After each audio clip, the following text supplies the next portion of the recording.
Today we are going to talk a little bit about triggers in general. And the most important thing you need to know is you need to have an interface trigger in order to work with it. I'm going to show you first thing how to implement this into your actor. So, in order to add the interface to your object, you have to open up your class settings in the actor. And here under interfaces you can press the add button, and in this case we want the interface listen to trigger. We compile, and now in our graph we have the option to call the interface single, event interface single, or the event interface trigger constant. I'm going to talk about the differences here, but basically this is everything you need in order to make this work. We can do a quick test. For example, we do a print string and connect the interface trigger single, and we print I am working fine. Compile. Let's do a quick test. Let's take one of the buttons here. And here's our actor we just created with this very simple interface.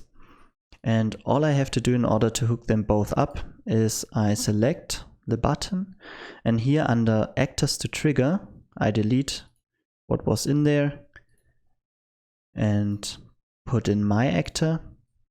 And now if I press play, I can go there and hit the button, and you can see I am working fine.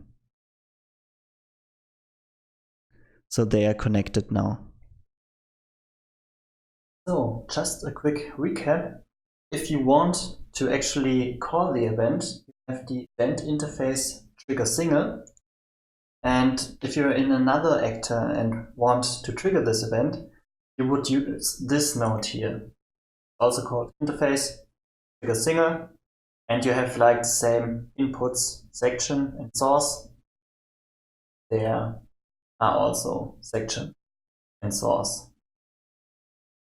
So another example for a trigger single is I have the simple door here. It works with everything in here, what you can see in this map, also with the drawers or the valves.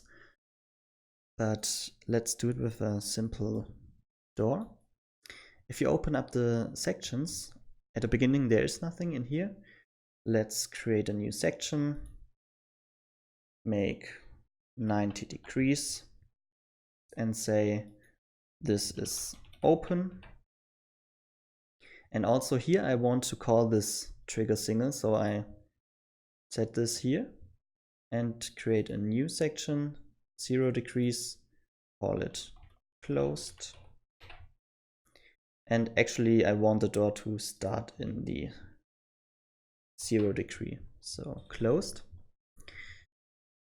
And here I have a simple light with a trigger single. So all this is doing, it waits until it gets a signal from a trigger. And if the signal is set to actually set, like here, it should go on. If not, it should turn the light back off.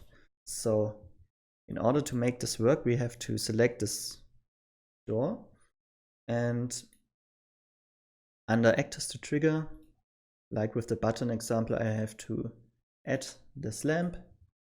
So here you can see every time the trigger signal is activated, the lamp goes on, and if it's deactivated, the lamp goes back off again. For the trigger constant, it's the same. You have the event, which you could call.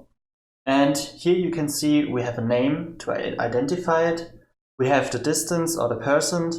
And we also have one of my favorite, the velocity. And I'm going to show you some examples of what you can create with it. Here it's the same. If you want to call it from another actor, you would use this node, interface trigger constant. Trigger constant. And let's call the event and also do a quick print to see what it's doing. Actually, it's like the trigger signal. It has a few more variables here, more informations you could get. And this one is called every time the actor is being modified. So for example, moved or dragged or something like this. So let's do a quick example and say, I am moved, and compile it. And for this example, we have our simple actor in here. And we use one of the sliders here, for example, this one, add it to the actors to trigger here, and play it. Once I start moving this slider here, you can see I moved.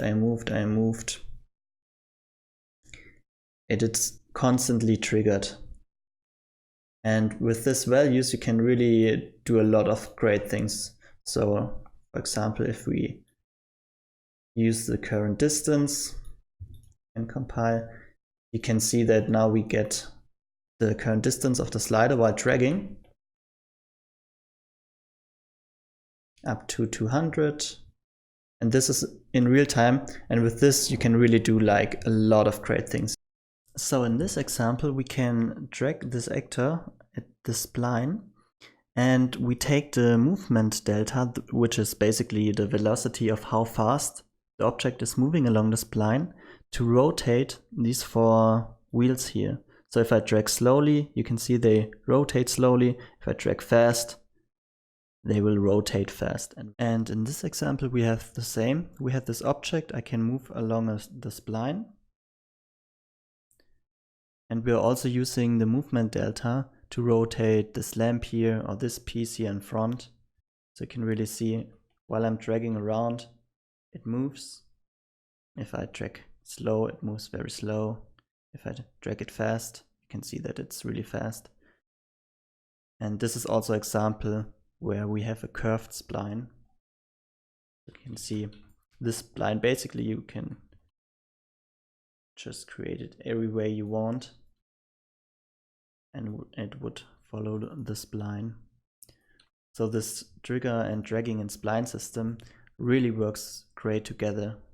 So now you can see it moves our modified spline here.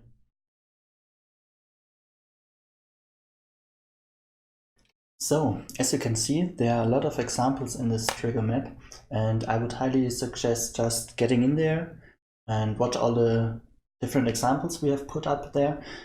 The topic is really complex, but you can do a lot of awesome stuff with the trigger, also in combination with all the tracking system. And we had put quite some effort into making this map and showing different examples, so that way you can up with own things to create. So, thank you very much, and we see you next time.